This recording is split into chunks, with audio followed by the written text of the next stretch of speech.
Voilà, merci. Prenez votre Bible. J'ai un thème un peu difficile, vous me pardonnerez. Je ne sais pas comment vous allez le prendre, mais c'est la parole que j'ai eue pour nous, pour aujourd'hui. Prenez votre Bible. Donc déjà, je salue tous ceux qui nous regardent en ligne. Bonjour à nos amis, nos frères et sœurs à distance, ceux qui vont regarder cette vidéo par la suite. Nous vous saluons au nom du Seigneur. Que Dieu vous bénisse richement et nous espérons un jour vous voir en présentiel ici à l'église. Nous sommes dans le livre de 2 Corinthiens au chapitre 9. Le thème est déjà affiché. 2 Corinthiens chapitre 9, versets 1 à 14.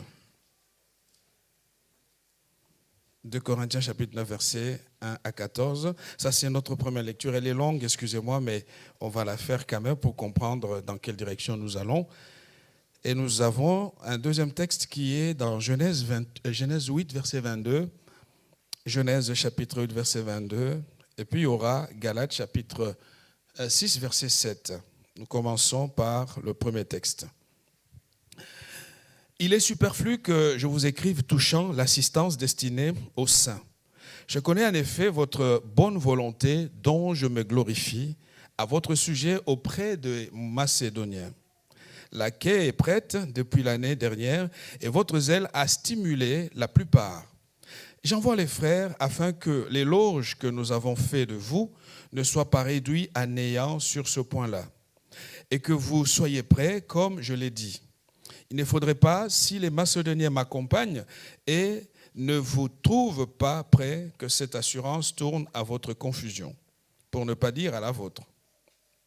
J'ai donc estimé nécessaire d'exhorter les frères à me dévancer chez vous et à s'occuper de votre libéralité déjà promise, afin qu'elle soit prête, comme une libéralité et non comme un acte d'avarice. En fait, celui qui sème peu moissonnera peu, et celui qui sème abondamment moissonnera abondamment. Que chacun donne comme il a résolu en son cœur, sans tristesse ni contrainte, car Dieu aime celui qui donne avec joie. Et Dieu a le pouvoir de vous combler de toutes sortes de grâces, afin que, possédant toujours à tous égards de quoi satisfaire à tous vos besoins, vous ayez encore en abondance pour toute œuvre bonne. Selon qu'il est écrit, il a répandu ses bienfaits, il a donné aux indigents. Sa justice subsiste à jamais.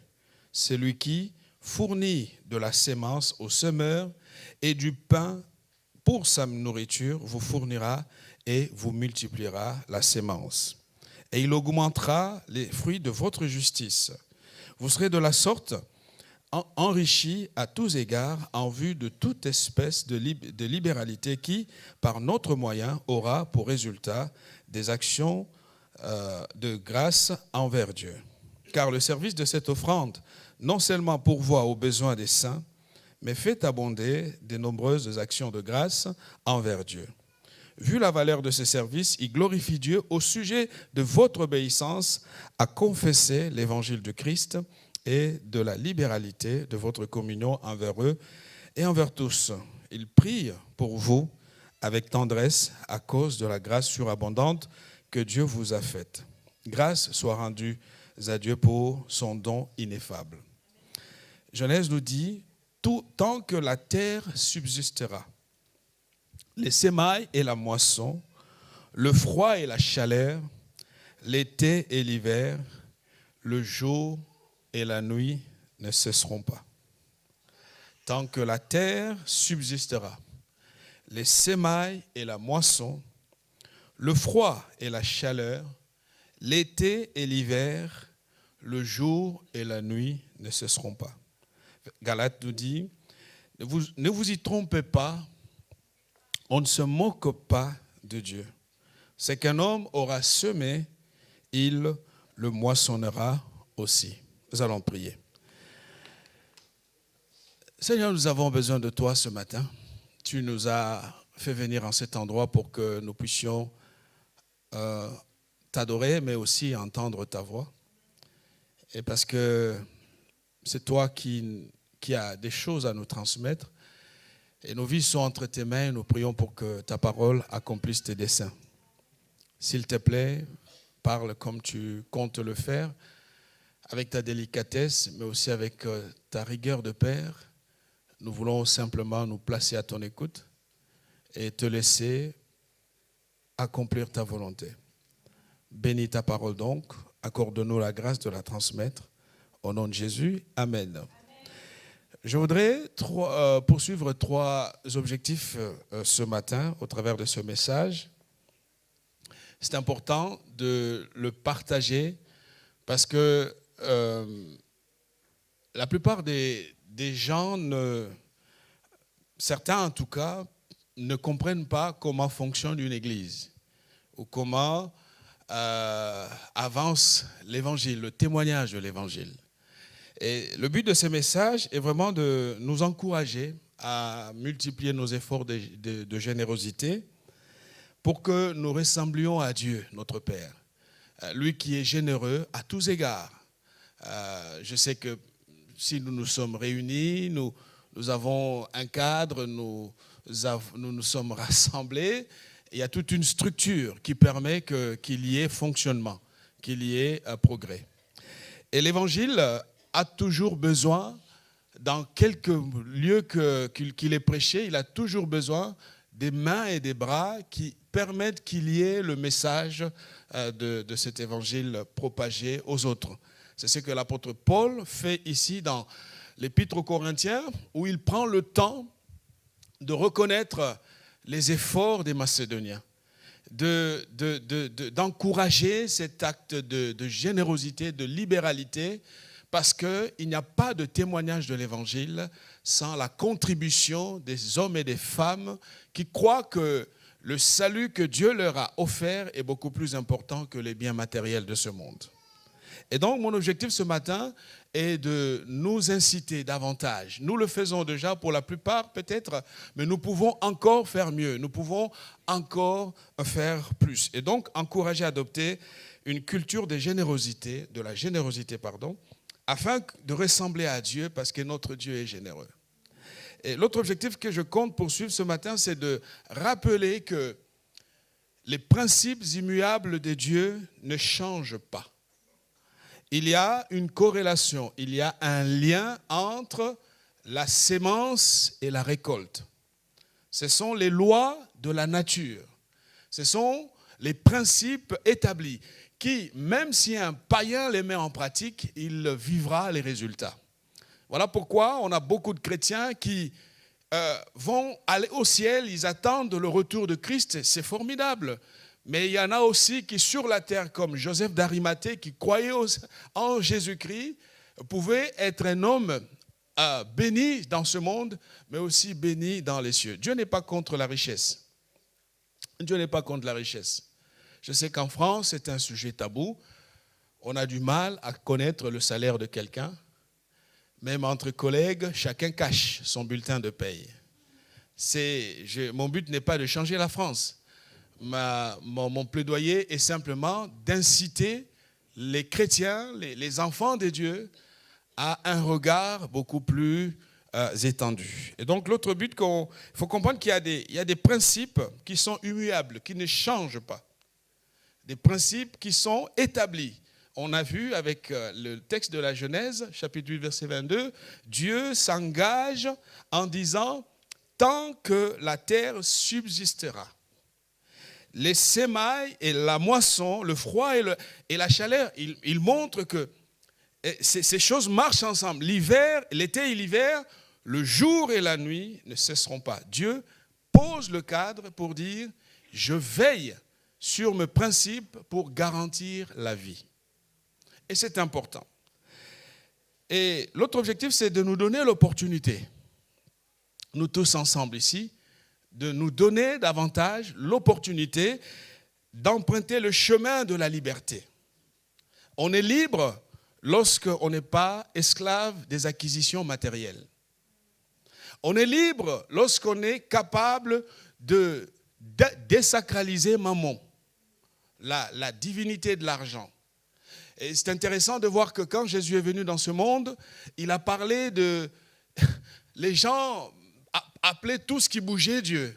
Certains croyaient que l'arbre était Dieu, d'autres encore, les amulettes qu'il porte, c'était des divinités. Mais s'il y a une seule divinité que Jésus a nommée de sa bouche, c'est Mammon. C'est un pouvoir concurrentiel qui tend à nous contrôler pour nous dérouter du chemin de Dieu. Et la seule concurrence véritable pour le chrétien, c'est le pouvoir de Mammon. Mais ça, on en parlera la prochaine fois. Et donc, nous avons l'opportunité d'emprunter le chemin de la liberté. La liberté qui nous aide à demeurer des témoins de Jésus et non des esclaves de ce que ce monde nous promet d'avoir. Et donc, ce sont trois choses. Posons d'abord le décor de là où nous allons. Actes chapitre 20, verset 20 et verset 27, l'apôtre Paul pose le cadre d'équilibre pour rappeler à chacun, il dit à l'église d'Éphèse, parce que je sais qu'il y a des sujets tabous sur lesquels les gens ne veulent pas qu'on en parle.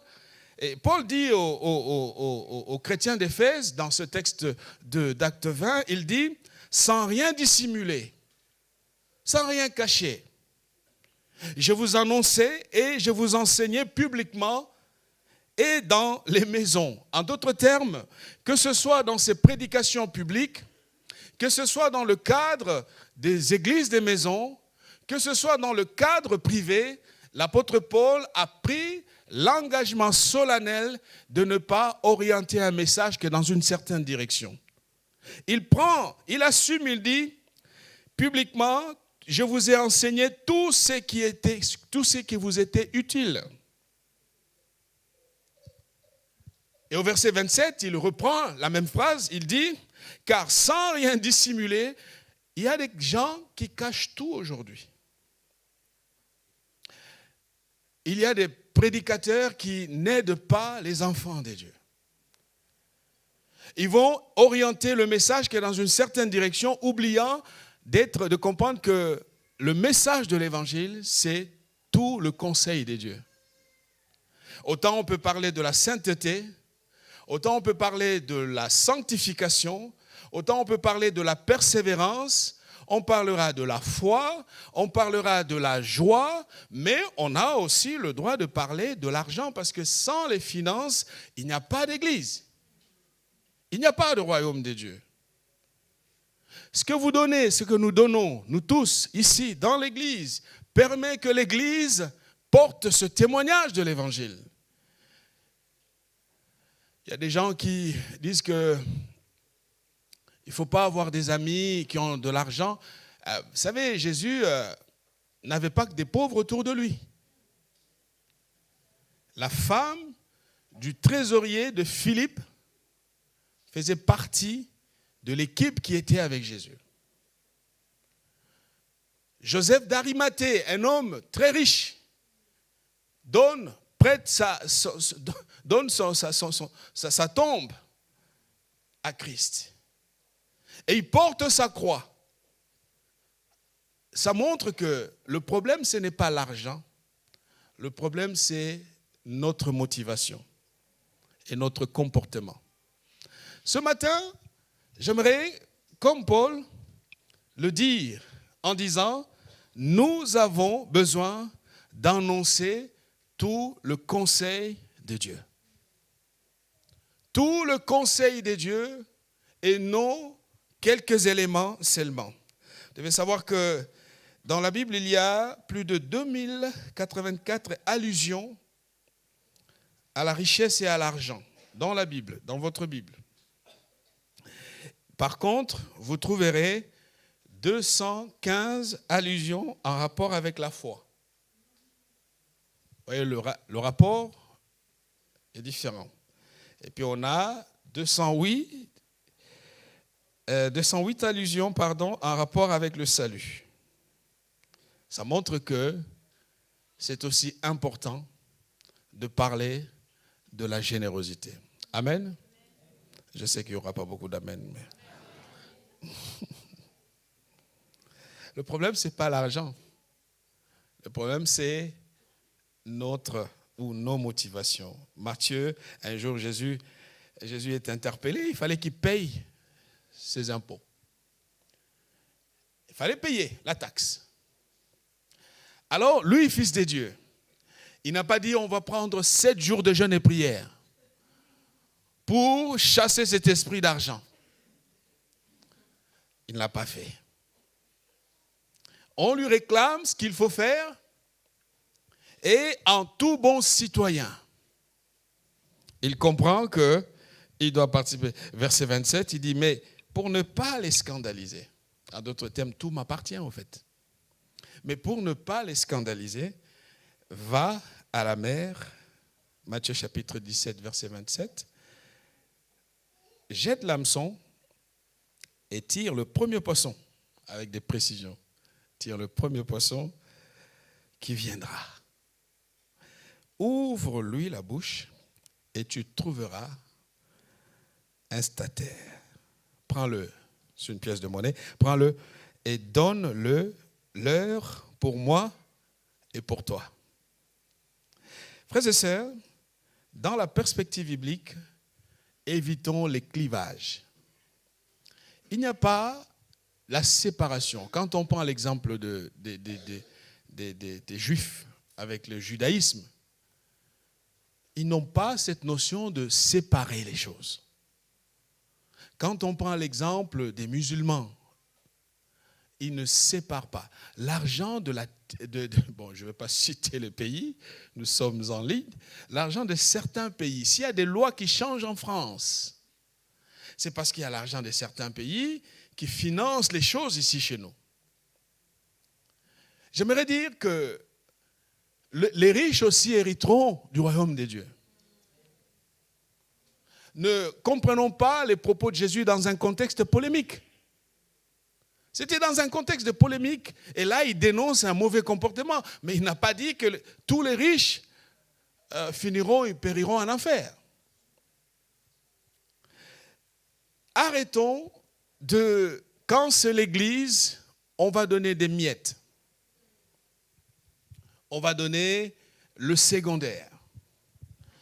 On n'intègre pas cela dans la réflexion, dans un engagement, dans une volonté de comprendre que la priorité de toute chose vient d'abord à l'Éternel, notre Dieu.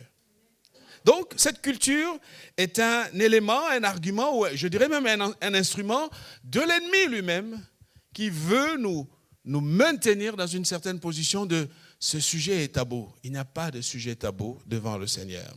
Et ce matin, si tu veux voir le miracle de Dieu, commence par comprendre que Dieu prend l'engagement solennel de fournir de la sémence à celui qui sème. En d'autres termes, Dieu dit, si tu as la culture de la générosité, de la libéralité, si tu apprends à donner, et d'abord me donner à moi, je m'engage. Je m'engage. Je sais que les temps sont durs. Il y a la crise économique. Il y a des problèmes d'argent partout. Ce n'est pas qu'en France, rassurez-vous. Partout dans le monde. On a du mal parfois à payer son loyer. Il y a des soucis partout. Mais à quelqu'un qui a compris que Dieu est la priorité, le Seigneur le défendra aussi. Parce qu'il est le Dieu qui se montre toujours fidèle à celui qui est fidèle. Il a promis de donner à celui qui sème, Dieu le garantit, la sémence. Ce matin, apprenons à ouvrir nos mains, nos bras, notre portefeuille, notre poche. Et de dire, mon Église en a besoin. L'évangile doit avancer dans ma région. Et quand c'est comme cela, non seulement tu appelles la faveur de Dieu, en fait, tu actives les bénédictions de Dieu sur ta vie, mais aussi tu le fais pour tes enfants, pour des générations après. Première chose sur laquelle j'aimerais insister ce matin, il y a 3 choses et nous allons partir après. La première chose que j'aimerais rappeler, c'est que l'or et l'argent appartiennent. Je pensais que vous allez terminer la phrase avec moi. J'avais dit que les gens, ils n'aiment pas qu'on parle de choses comme ça. Hein? L'or et l'argent. Vous êtes trop sérieux là. Hein? Vous me faites peur. Je reprends. L'or, c'est pas moi, hein? C'est la Bible. Merci. L'or et l'argent appartiennent à Dieu. Donc ça veut dire que l'or et l'argent que tu as, c'est aussi à... Ah ben, c'est dans Malachie qui dit, Dieu dit, l'argent est à moi. L'or est à moi, dit l'Éternel. En d'autres termes, n'ayez pas peur. Ne crains pas. Comporte-toi bien. Comprends seulement que tu n'es qu'un instrument, tu n'es qu'un gérant de mes biens. Le jour où nous comprendrons que nous ne sommes que des gérants, à vrai dire, rien ne nous appartient. Le jour de notre mort, d'autres personnes décident pour nous. Même les vêtements qui vont nous mettre, c'est par compassion qu'ils sont gentils avec nous comme ça. Parce qu'on n'a même plus de bouche pour réclamer quoi que ce soit. Même si on laissait un testament, même s'il ne l'appliquait pas, est-ce que tu reviendras de là pour contester? Tu es parti. Amen. Alors que nous pouvons faire le choix d'investir dans ce qui est éternel. De sorte que le jour, parce qu'on est tous candidats à la mort, moi le premier, le jour viendra. Et quand nous serons devant le trône de Dieu, qu'est-ce que Dieu va retenir de nous? Comment avons-nous orienté et géré les faveurs que Dieu nous accordait? Quel aura été notre rapport à l'argent? Ce sont des questions que nous devons résoudre, chacun d'entre nous. La Bible nous montre qu'il y a des hommes et des femmes vraiment riches. Abraham était un homme très riche. Ça montre aussi que quand Dieu te bénit, ce n'est pas une raison pour fuir l'église. Ah oui, je n'ai pas le temps. Vous avez vu les chaises de l'église, là, ils ne les changent pas. Moi, ça me fait mal au bout de 30 minutes après. Vous avez vu cette église-là, on commence à voir que des choses négatives. Alors que quand nous n'étions pas ce que nous sommes devenus, nous étions persévérants, attachés à Dieu. Abraham, malgré l'argent, malgré la gloire, malgré la puissance, malgré la richesse, il était très riche. Abraham est resté adorateur. Il est resté un homme intègre devant Dieu. Il lui arrivait des difficultés comme tout le monde, parce qu'on est dans ce monde. Personne ne sait ce qui peut nous arriver demain. Mais quand il pouvait se retrouver dans la souffrance, il revenait vite auprès de Dieu et il cherchait sa face. Ma sœur, si l'argent détourne ton cœur de Dieu, c'est que dans ton cœur, il y a un problème de mobile. Ce n'est pas l'argent le problème. Le problème, c'est toi. Abraham était riche. Genèse 13, verset 2, il dit, Abraham était très riche. Moi, j'ai même dit très riche seulement. Mais la Bible dit très riche en troupeaux. Job était riche. Chapitre 42, verset 12. Pendant ces dernières années, Job reçut de l'Éternel plus de bénédictions qu'il n'en avait reçu dans les premières. Il posséda 14 000 brebis. Job était aussi très riche. Mais il a tenu ferme. Il est resté avec Dieu. Moi, je prie Dieu que le Seigneur vous fasse prospérer. Que le Seigneur vous aide. Que le Seigneur vous bénisse. Que le Seigneur vous élève. Que le Seigneur fasse prospérer ce que vos mains touchent. Parce que ça ne sert à rien de toujours se dire il n'y a que les autres qui achètent la France. Mais si nous-mêmes nous ne voulons pas préserver la France, les autres continueront à acheter la France.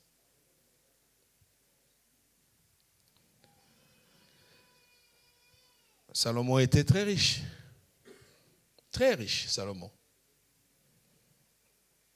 1 Roi chapitre 10, verset 23, la Bible dit, le roi Salomon fut le plus grand de tous les rois de la terre, par les richesses et par la sagesse. Tout le monde cherchait à voir Salomon pour entendre la sagesse de Dieu que Dieu avait mise dans son cœur. Et chacun apportait son présent, des objets d'argent et des objets d'or, des vêtements, des armes. Voilà, la liste est longue. Salomon était riche. Si Salomon s'était dérouté du chemin, c'est parce qu'il y avait une fragilité dans son cœur. L'argent n'est pas le problème. Le problème, ce sont nos intentions. Amen. Ma sœur, si tu retiens la sémence, tu empêches la continuité de la vie. C'est ça qu'il faut savoir. En fait, quand Dieu te donne, Dieu te fait confiance. Au fait, Dieu est en train de transiter par toi. C'est très important de le savoir. Tu n'es pas la finalité. Tu n'es pas le but ultime de la bénédiction. Dieu transite par toi. Je prie d'être un hub de Dieu. Qu'il envoie tout ce qu'il peut envoyer pour que ça parte dans tous les sens. Deuxième chose que j'aimerais voir avec nous, c'est qu'est-ce que Jésus a dit sur l'argent? Quel est le regard de Jésus? Alors, vous savez, on peut entendre toutes les interprétations des gens. Il ne faut pas que la culture devienne plus forte que la parole de Dieu. Qu'est-ce que Jésus, quel était son regard par rapport à l'argent? Marc nous dit, au chapitre 12 de Marc, versets 41 à 44, Jésus pose un acte. Si c'était aujourd'hui, je crois que la cellule de secte allait réagir. Nous sommes dans Marc. Jésus s'étant assis vis-à-vis du tronc. Vous avez votre Bible, hein? Prenez votre Bible. En fait, Jésus arrive un dimanche. Si le pasteur le faisait, je crois que là, il y aura émeute tout de suite. Les gens vont dire, non, ça c'est une secte.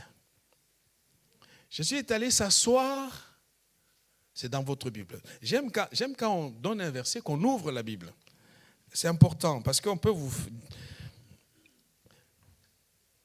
Jésus s'étant assis vis-à-vis du tronc. Il faisait quoi? Il regardait. Comment la foule y mettait de l'argent. Plusieurs riches mettaient beaucoup. Il vint aussi une pauvre veuve. Elle y mit 2 petites pièces, faisant un quart de sou. Alors, Jésus, ayant appelé ses disciples, leur dit, je vous l'ai dit en vérité, cette pauvre veuve a donné plus qu'aucun de ceux qui ont mis dans le tronc. Car tous ont mis de leur superflu. Mais elle a mis de son nécessaire, tout ce qu'elle possédait, tout ce qu'elle avait pour vivre. Alors, si vous lisez mal le récit, vous pouvez être mal orienté. Quelqu'un peut dire, ah oui, mais tu vois, Jésus ne compte pas, c'est pas forcément beaucoup d'argent. Non, vous passez complètement à côté.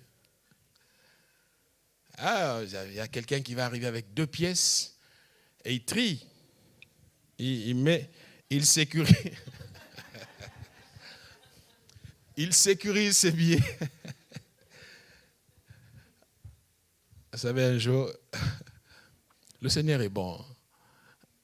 Un jour, je ne sais pas où j'étais, mais j'étais dans un service, dans un culte.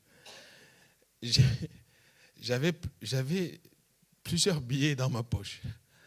Il y avait un billet de $100 et puis il y avait des billets de $20 et $10. Alors moi, je me suis cru maîtriser mes doigts. Je me suis dit, bon, je prends. Moi, je ne pensais pas le billet de $20.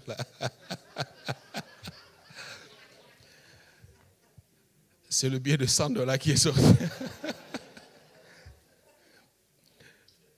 Et j'ai compris qu'au fait, je ne pouvais plus reculer. Surtout que j'étais invité à prêcher dans une église. Et donc, là, je me suis dit, on ne sait jamais, peut-être la caméra me regarde.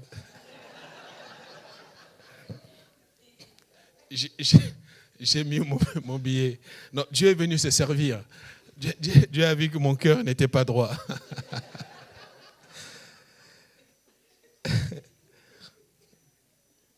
Au fait, ce qui compte ici, c'est pas le fait d'avoir mis... Eux, les riches, en avaient plus. Et ils vont donner de leur superflu. Ça ne compte pas pour Dieu. Parce que ce qui compte pour Dieu, c'est que le don nous fasse un pincement. Amen. Mais si vous donnez, ça ne vous fait rien, ce n'est pas un don. Quand Dieu a donné son Fils unique, il y a eu des larmes. Le don doit pincer ton cœur. Le don doit, ça doit te bouleverser. Tu te dis, mais c'est ça le principe de la sémence. C'est ça le principe de la sémence. Amen. Amen. Il dit les autres, c'est pas grave. Et Jésus est arrivé pour voir. Sache qu'à chaque fois que nous donnons, notre Dieu est assis et il regarde. Il regarde. Il regarde. Dieu connaît ton salaire. Dieu connaît combien tu gagnes. Et Dieu voit comment tu donnes. Est-ce que l'Église prend des superflus au moment où les magasins et les boutiques prennent le plus important? Ça, c'est une question qu'il faut trancher soi-même. Est-ce qu'à Dieu, on va juste lui donner le secondaire au moment où le Seigneur voudrait d'abord que dès que tu as ce que tu as reçu, tu commences par penser d'abord à lui. Amen. Amen. Tu commences par penser d'abord à lui parce qu'il est la priorité. Et donc cette femme a donné tout ce qu'elle avait pour vivre. Ça me rappelle une autre femme, nous connaissons cette femme, cette veuve dans la Bible qui était dans le pays des Sidon. Et Dieu a envoyé le prophète Élie chez la dame.